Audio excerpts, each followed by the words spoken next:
에베소서 강의 16번째 시간, 광장고심이라는 제목입니다. 나라 안팎의 그 크고 작은 일들이 지금 많이 생겨나고 있는 가운데 있습니다. 잠깐만요.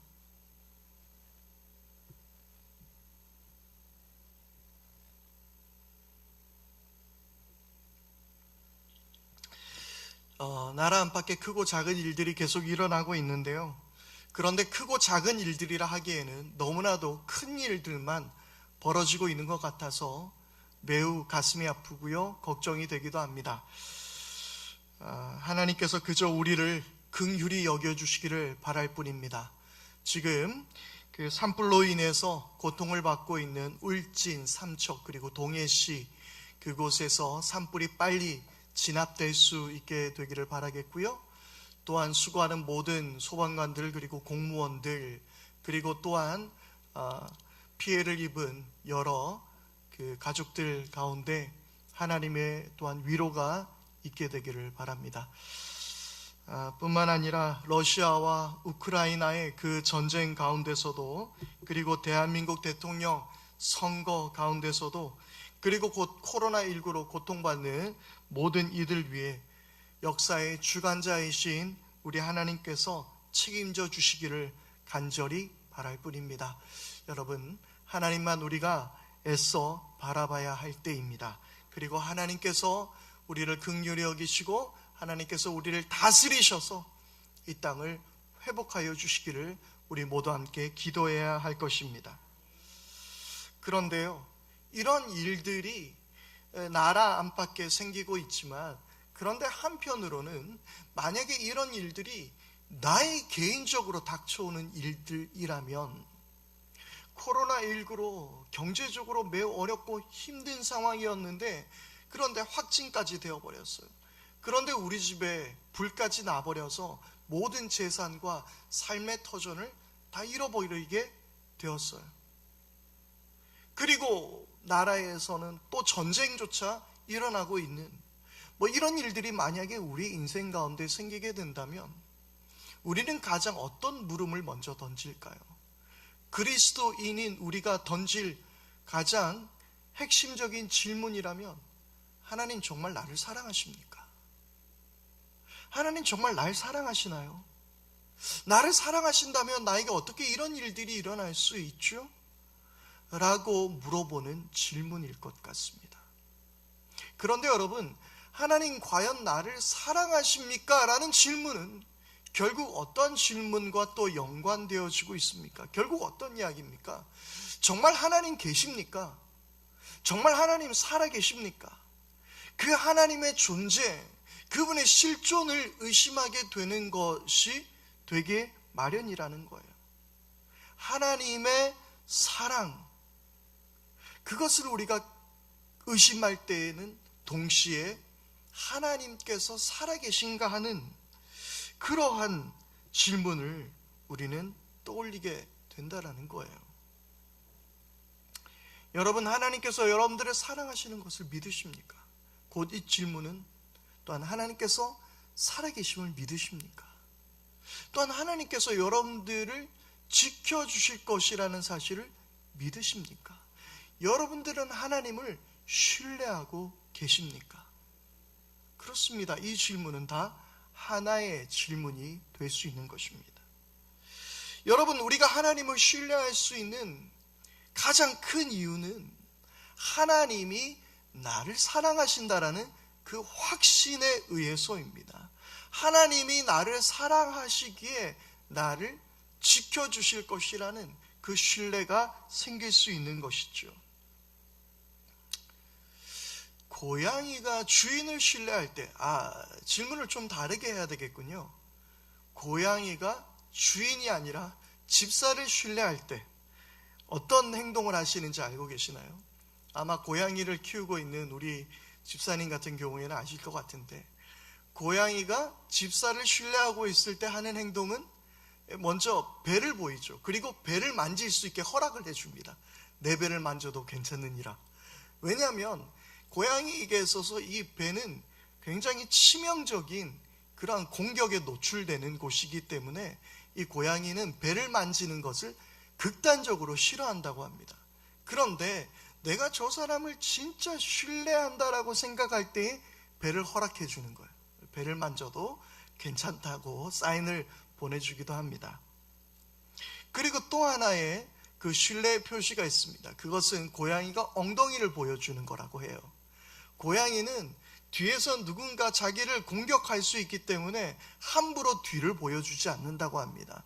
고양이가 엉덩이를 보여주는 것, 고양이가 자기의 뒷모습을 보여주는 대로 이 주인의 반대쪽으로 얼굴을 들이매는 것이 아니라 엉덩이를 들이대고 앉는 것은 주인을 신뢰할 때 할 수 있는 행동이라고 이야기하더라고요.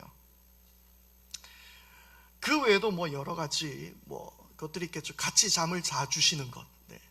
내가 너와 같이 잠자기를 허하노라 하면서 집사와 함께 잠을 자주는 것. 이것 역시도 내가 그 집사를 신뢰하고 있다라는 것을 또 이야기하고 있는 것이죠.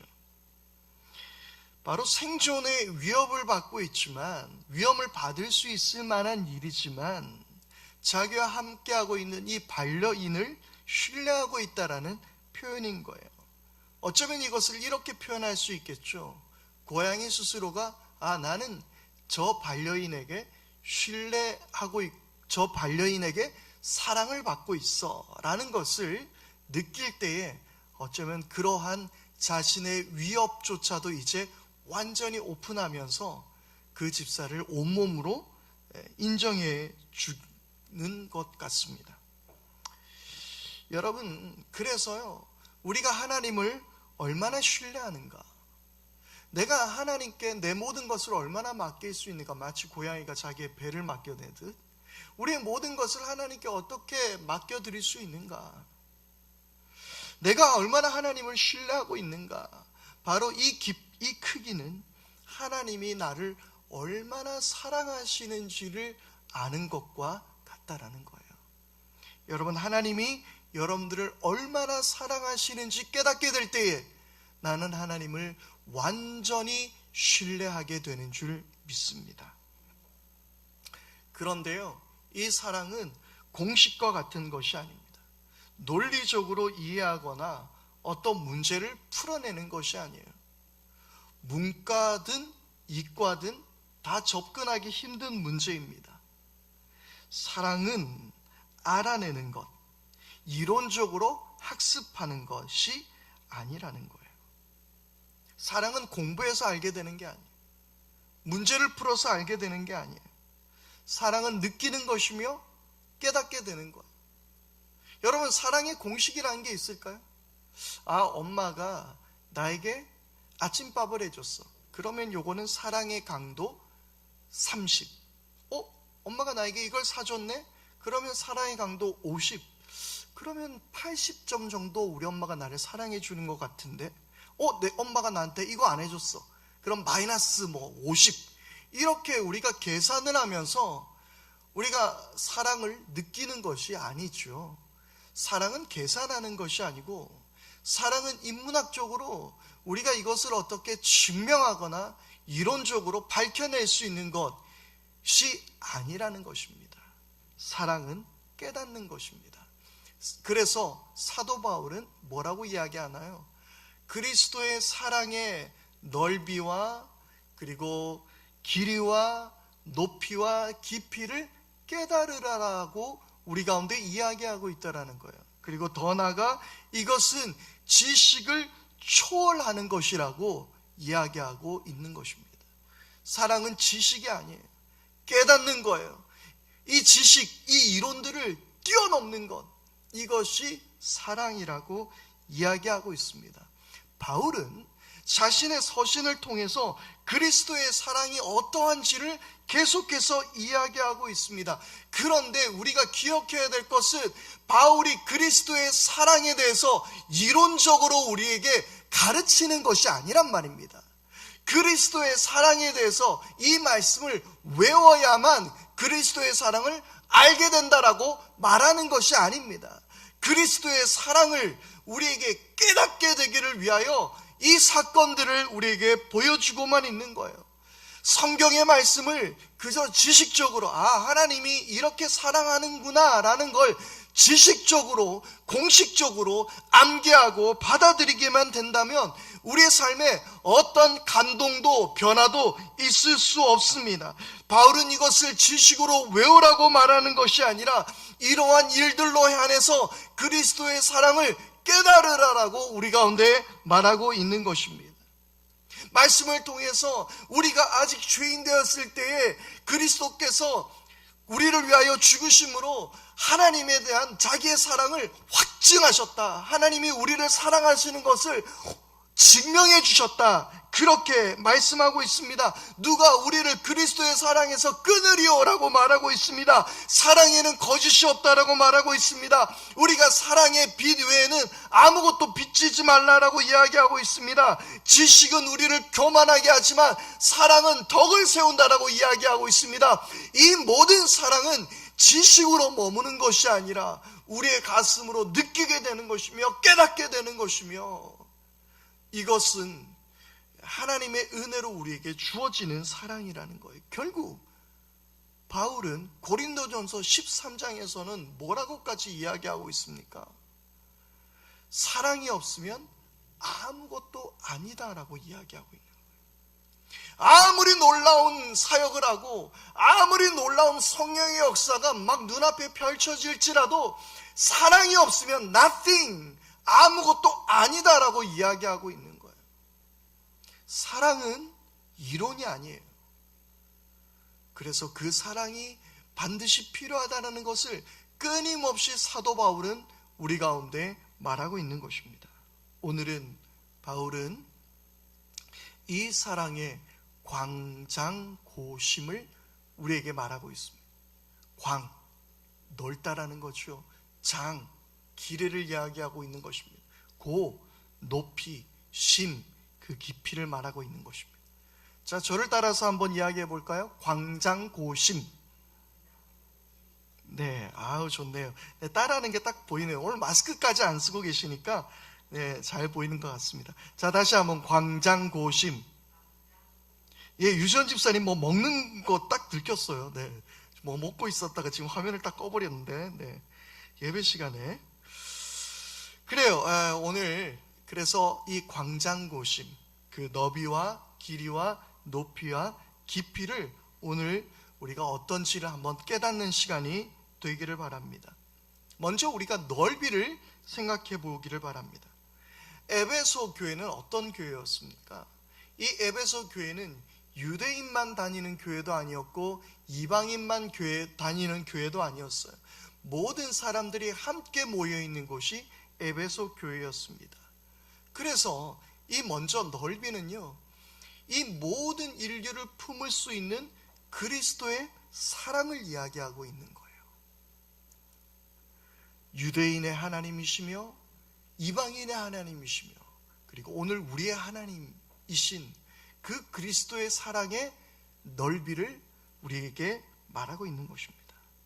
이 모두를 품어줄 만큼 그리스도의 사랑이 넓다라는 거예요. 또 뿐만 아니죠. 바울과 같은 예수를 핍박했던 이들까지도 품어주시는 그 넓으신 사랑, 그 한계가 없이 넓은 사랑을 이야기하는 것, 이 세상에 주님께서 못 받아주실 사람이 아무도 없다라는 것을 말하는 것을 바로 이 넓이라고 이야기하는 거예요. 제가 참 은혜 받는 찬송 구절이 있습니다. 주의 팔에, 그 크신 팔에 안기세. 그 넓으신 팔. 여러분, 저는 그것을 부를 때마다 늘 떠올리는 그림이 있습니다. 주님, 나 같은 죄인까지도 안아주실 만큼 주의 팔은 넓으시군요. 나 같은 죄인까지도, 나같이 못난 사람까지도 안아주실 만큼 주님의 팔이 이렇게 넓다니, 그렇게 고백하며 이 찬송을 부르곤 합니다. LA에 있는 어느 목사님이 그 교회 부흥 강사를 초대해서 며칠간 집회를 가졌다고 합니다. 그런데 그 부흥 강사가 설교 중에 하나님의 사랑에 대해 간증적인 이야기를 했던가 봅니다. 그리고 이렇게 말합니다. 여러분, 하나님은 나를 제일 사랑합니다. 어떻게 보면 나만 사랑합니다. 믿어도 좋고 믿지 않아도 좋습니다. 그러나 사실입니다. 하나님께서는 나만 사랑하시고 나만 제일 사랑하십니다. 그 설교가 끝이 나자 담임 목사님이 강대상에 올라가서 이렇게 말씀했다고 합니다. 오늘 강사가 거짓말을 했습니다. 하나님은 이 강사를 제일 사랑하는 것이 아니라 나를 제일 사랑합니다. 하나님은 나만 사랑합니다. 하고 대뜸 이야기를 했다고 합니다. 하영주 목사님의 설교 중에 있었던 예화였는데요. 여러분, 그렇습니다. 하나님은 나만 제일 사랑하시는 줄 믿습니다. 다시 한번 우리 믿음으로 고백할까요? 하나님은 나만 제일 사랑하십니다. 아멘. 하나님은 나만 제일 사랑하세요. 그만큼 하나님의 사랑은 넓으시다라는 거예요. 여러분, 나를 사랑하시는 우리는 그 크기를 알게 될 때에 우리는 그 사랑을 이제서야 전할 수 있게 되는 것입니다. 그래서 성경은요, 내 이웃을 무엇과 같이 사랑하라고요? 내 몸과 같이 사랑하라고요. 나를 사랑할 수 있어야 이웃을 사랑할 수 있는 것입니다. 하나님이 나를 얼마나 사랑하시는지, 내 존재가 얼마나 귀한 것인지, 전에는 내 존재가 어떤 것이었는데 그리스도의 사랑으로 인해서 이제는 내가 어떤 존재가 되었는 것인지 그것을 알게 될 때에 나는 이 사랑을 이웃에게 전할 수 있게 되는 것입니다. 만약 모든 인류를 착한 사람부터 악한 사람까지 쭉 줄을 세웠다고 생각해 보십시다. 여러분들은 그 줄에 어느쯤에 설 수 있을 것 같습니까? 한 중간쯤 될 것 같은가요? 아니면 조금 앞자리에 여러분들은 줄을 설 수 있을 것 같습니까? 그런데요, 하나님의 사랑은 내가 보이지도 않는 저 끝에 서 있는 그 사람까지도 사랑할 수 있는 하나님이신 줄 믿습니다. 그것이 넓으신 하나님의 사랑입니다. 우리가 말로 표현할 수 없을 만큼 끔찍한 죄인이라 하더라도 하나님은 사랑해 주시는 분이신 줄 믿습니다. 그것이 그리스도의 사랑이에요. 하나님의 그 넓은 사랑을 기억하게 될 때에 그 사랑으로 주님을 신뢰하며 살아갈 수 있게 되기를 바랍니다. 주님의 이제 길이, 그 사랑의 길이는 어떤 것일까요? 여러분, 이 길이는요, 바로 태초부터 지금까지 사랑하신 그 사랑, 그리고 영원까지 우리를 사랑하여 주실 그 사랑, 그것을 바로 길이라고 이야기하는 것입니다. 그런데 이 영원함이라는 것은 우리가 길이로 감히 표현할 수 없는 것이죠. 무한한 길이, 그것이 그리스도의 사랑이라는 거예요. 에베소서 1장 4절에서 5절은 이렇게 말씀하고 있습니다. 하나님은 세상 창조 전에 그리스도 안에서 우리를 택하시고 사랑해 주셔서, 언제부터요? 태초 전에, 세상이 창조되기 이전에 주님께서 이미 나를 사랑하셨다고요. 그리고 수십억 년이 지난 지금까지도 우리를 사랑하신다고요. 이해가 되시나요? 그리스도의 사랑이 얼마나 기신지 여러분 이해가 되시나요? 그리고 그 사랑은 저 천국에까지 영원토록 우리를 사랑해 주시는 사랑인 줄 믿습니다. 그러므로 이 사랑이라는 건요, 우리가 아직 죄인 되었을 때, 그때부터 영원까지 주님의 사랑은 긴 사랑인 것입니다. 그런데 문제는요, 항상 길면 어떤 문제가 생기나요? 우리 인생 가운데서 길면은요, 항상 끊기는 문제가 생겨요. 우리가 오랫동안 길게 살 수 있는 사람이라 하더라도 중간에 끊길 때가 있는 거예요. 병이 들 때가 있고, 죽고 싶을 때가 있고, 힘든 때가 있는 거예요. 면발이 어떻게 돼요? 면발은요, 길면 끊어지기 마련이에요. 길다라고 표현하는 것은요, 그런데 끊어지지 않는 상태가 긴 상태예요. 우리 인간의 사랑이라는 것은 가끔 끊어질 때가 있어요. 인간적인 사랑은 사실 한결같지는 않습니다. 평생 동안 사랑하고 살기로 약속한 부부들도 가끔 끊어질 때가 있어요. 그리고 다시 붙기도 합니다. 그런데 이것은 부부 간의 사랑 넘어서서 자식과 부모 간의 사랑도 그러하더라고요. 끊어질 때가 있어요. 죽을 만큼 사랑하다가 미워서 죽겠던 것 같은 때가 있는 거예요. 제가 너무 감정적으로 이야기했습니까? 저희 가족을 두고 한 이야기는 아니에요. 네. 정말 죽을 것처럼 사랑하다가 정말 미워서 죽을 것처럼 미울 때가 있다라는 거예요. 그러다가 다시 사랑하는 것이 우리들의 삶의 모습이에요. 그런데 그리스도의 사랑은요, 태초부터 시작되어서 지금까지 단 한 번도 끊어지신 적이 없습니다. 그것이 주님의 사랑입니다. 이것이 주님의 길이에요. 결코 끊어지지 않는 영원한 주님의 사랑. 당신이 어떤 위치에 있든, 당신이 어떤 실수를 하든, 당신이 어떤 죄악의 유혹에 넘어지든 주님의 사랑은 끊어지지 않습니다. 이 세상의 환난이나 그 어떤 것들도 그리스도의 사랑에서 끊을 수 없다라고 고백한 바울의 고백처럼 그토록 긴 주님의 사랑은 끊김이 없는 영원한 사랑인 줄 믿습니다. 사랑의 높이는 어떻습니까? 오늘 우리가 찬양했던 찬양 중에 모든 능력과 모든 권세라는 찬양이 있습니다. 이 원래 영어의 제목은요, above all이에요. 이 above all이라는 것은 all은 모든 것을 뜻하는 것이죠. above는 뭐뭐 위에 있다라는 뜻이에요. 그러니까 above all이라는 건 뭐예요? 모든 것보다 위에 있다라는 거예요. 내가 가장 이게 높을 거야 라고 생각하는 권력이 있다 하더라도 주님은 그것보다 위에 계세요.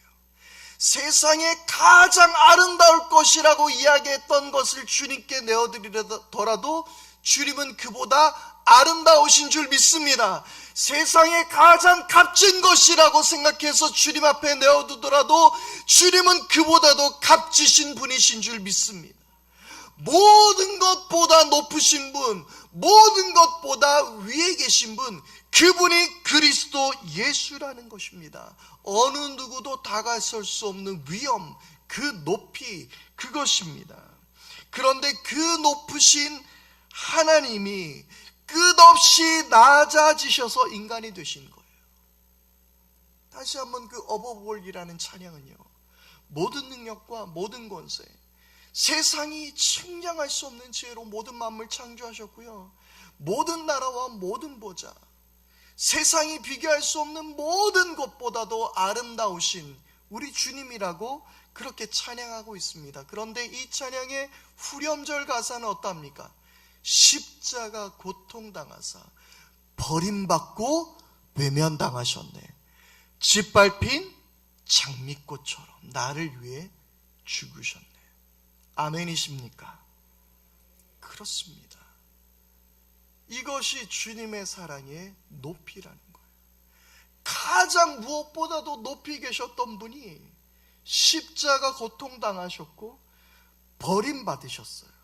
가장 낮은 곳에서 짓밟힌 장미꽃처럼 완전히 납작해져서 그냥 바닥에 더 이상 내려갈 수 없는 낮아지신 주님이 되셨다라는 거예요. 말로 표현할 수 없을 만큼 높고 높으신 주님이 말로 표현할 수 없을 만큼 낮고 낮아지셨다는 것, 이것이 바로 그리스도의 사랑의 높이고라는 것입니다. 너무나도 위대한 사랑이죠. 우리가 이 사랑으로 인해서 더욱더 주님만을 신뢰하며 주님만을 의지할 수 있게 되기를 바랍니다. 그리고 마지막입니다. 그 사랑의 깊이. 시를 한 편 소개해 드리도록 하겠습니다. 아마도 젊은이들이 한 번쯤은 읽어봤거나 아니면 써먹기 좋은 시일 거예요. 희재 성재는 이런 시 하나쯤은 외워두셔도 좋을 것 같습니다. 사랑의 깊이, 윤보영. 사랑의 깊이가 궁금해 마음에 돌을 던진 적이 있지요. 지금도 그대 생각하면 가슴이 뛰는 걸 보니 그 돌 아직도 내려가고 있나 봅니다. 오글오글. 네. 사랑의 깊이가 궁금해서요, 마음에 돌을 던져봤어요. 그리고 그대를 생각해보니 가슴이 아직도 뛰고 있는 거예요. 그러니까 그 돌이 아직도 내려가고 있다는 거예요. 이게 사랑의 깊이라는 말입니다. 한 번쯤 써먹으시면 좋습니다. 그래요. 그것이 바로 그리스도의 사랑의 깊이에요. 그리스도의 사랑의 깊이라 생각하고 돌을 던지면요, 2000년, 아니 수억 년이 지난 지금까지도 그 돌은 떨어지고 있을 거예요. 여러분, 이 위대한 사랑의 깊이, 여러분, 이 깊이는요 얼마나 깊은지 우리가 생각해 보게 된다면 바로 죄인된 우리를 위한 바로 그리스도의 희생 안에서 깨닫게 되는 그 사랑이 바로 이 사랑의 깊이를 이야기하고 있는 것입니다. 주님께서는 우리들의 죄를 위해서 십자가에서 희생당하셨습니다. 우리는 그리스도가 얼마나 심한 고난을 당하셨는지 제대로 묵상해 본 적이 없을지도 모릅니다. 단지 죄수로 몰려 매를 맞고 십자가에 벗겨진 채 매달려 대중 앞에서 조롱과 학대를 당하신 육체의 괴로움뿐 아니라 자기 백성이 당해야 했던 지옥의 고통까지도 감수한 영혼의 괴로움을 제대로 우리는 묵상해 봤었는지 한번 생각해 봐야 하는 것입니다. 과연 우리는 그리스도가 우리를 사랑해서 그토록 깊은 고난을 당하셨다는 사실을 얼마나 생각하고 있습니까? 또 어쩌면 우리는 사무실에서, 인터넷에서 혹은 우리의 생각 속에서 너무나도 끔찍한 죄를 자주 저질렀기에 결코 용서받을 수 없다라고 생각할지도 모릅니다. 만일 그렇다면 그리스도는 우리가 저지른 크고 작은 죄뿐만 아니라 우리가 저지르고자 했으나 그렇지 못했던 수많은 일들까지도 다 하시고, 그런 우리가 받아야 했던 형벌을 자기 영혼 깊숙한 데까지 받으셨다는 사실을 우리는 깨달아야 하는 것입니다. 여러분, 오늘 우리들 속에서 그 십자가의 그 사랑, 우리가 알고 우리가 모르고 그리고 우리가 지으려고 했던 그 모든 죄까지도 모두 다 감당하셔서, 너무 잔인하지 않습니까? 우리가 지으려고 했던, 그냥 생각만이라도 했던 그 죄까지도 예수님은 십자가에서 다 해결해 주셨다라는 사실입니다.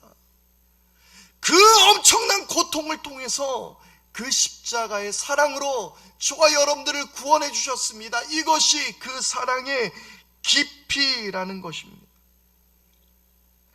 여러분, 그래서 이 사랑의 깊이를요 제대로 깨닫지 못하는 세상의 많은 사람들은 기독교의 교리와 모든 것들이 참 우습게 보일 거예요. 우리가 예배하는 것이 이해되지 않을 거예요. 참 조롱거리가 될 수 있을 것 같습니다. 그래서 고린도전서 1장 23절에서 이렇게 말씀하죠. 우리는 십자가에 달리신 그리스도를 전합니다. 그리스도가 십자가에 달리셨다라는 것은 유대인에게는 어떤 거예요? 거리낌이에요. 이방 사람에게는 어리석은 일이었다라고 사도 바울은 이야기하고 있습니다. 당연한 거예요. 그리스도의 그 십자가의 사랑의 깊이를 깨닫지 못한다면 어리석게 보이고, 그리고 미련하게 보이고 거리끼는 것이에요. 그러나 십자가의 사랑은 무엇입니까? 고린도전서 1장 24절은 이렇게 말씀하고 있습니다. 그러나 부르심을 받은 사람에게는, 유대 사람에게나 그리스 사람에게나 이 그리스도는 하나님의 능력이요 하나님의 지혜입니다. 아멘. 이것이 그리스도의 사랑의 깊이라는 사실입니다. 여러분, 가장 깊은 심연이 어디일까요? 심해가 어디일까요? 이것은 일본과 파푸아 뉴기니 사이에 있는 마리아나 해구의 챌린저 해연으로 그 깊이는 1984m 정도 된다고 합니다. 그러니까 에베레스트 산 높이에서 2km 정도를 더해야 되는 깊이라는 거예요. 그게 물의 바다의 깊이라는 거예요. 엄청 깊은 거죠. 말로 표현할 수 없을 깊이에요.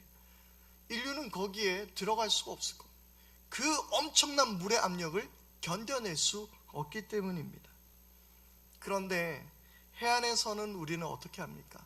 그저 깊은 바다를 보고 우리는 바다가 깊다라고만 생각하고 있지, 우리가 다와 알 수 없는 깊은 바다, 상상조차 할 수 없는 깊은 바다가 존재하고 있다라는 거예요. 우리는 그저 바다에 떠내려가는 배만 바라보더라도 저기는 바다가 깊어서 나는 못 들어갈 거야 라고 말하고 있지만, 상상조차 할 수 없는 그 엄청난 깊은 바다가 존재하고 있다라는 거예요. 어쩌면 우리는 해안의 물가에서, 얕은 물가에서 우리는 이것이 그리스도의 사랑의 전부라고 이야기하고 있을지도 모르겠습니다. 아니, 좀 더 은혜를 받은 사람이라면 저 배가 떠내려가는 저 정도 깊이, 주님의 사랑은 정말 깊어 라고만 생각하고 있을지도 모르겠습니다. 그러나 상상조차 할 수 없는 깊은 바다가 있듯이 그리스도의 사랑의 그 깊이는 우리가 상상조차 할 수 없을 만큼 깊다라는 거예요. 여러분, 오늘 광장고심, 이 놀라운 사랑의 은혜가 저와 여러분들 가운데 있게 되기를 바랍니다. 힘들고 어려울 때, 앞서 말씀드렸던 것처럼 정말 코로나19로 힘이 들고 경제적으로 어렵고 코로나19의 병으로 고생하고 어떤 가족을 잃기도 하고 친구를 잃어버리기도 하고, 또한 어떤 이들은 그 가운데서 집에 불이 나고 모든 재산을 잃어버리고, 나라에는 전쟁이 일어나고 내 마음에 들지 않는 지도자가 선출되고, 이 모든 상황 가운데 정말 하나님 나를 사랑하시는 거 맞나요? 라는 질문을 던지게 될지도 모릅니다. 여러분들의 인생 가운데서 어쩌면 그러한 아픔이 찾아오게 될지도 모릅니다. 그러나 오늘 여러분, 주님은 여러분들을 어떻게 사랑하신다라는 것을 꼭 기억할 수 있게 되기를 바랍니다.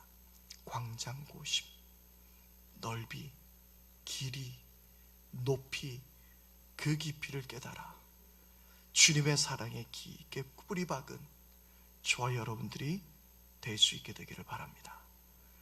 결단의 기도를 드리겠습니다.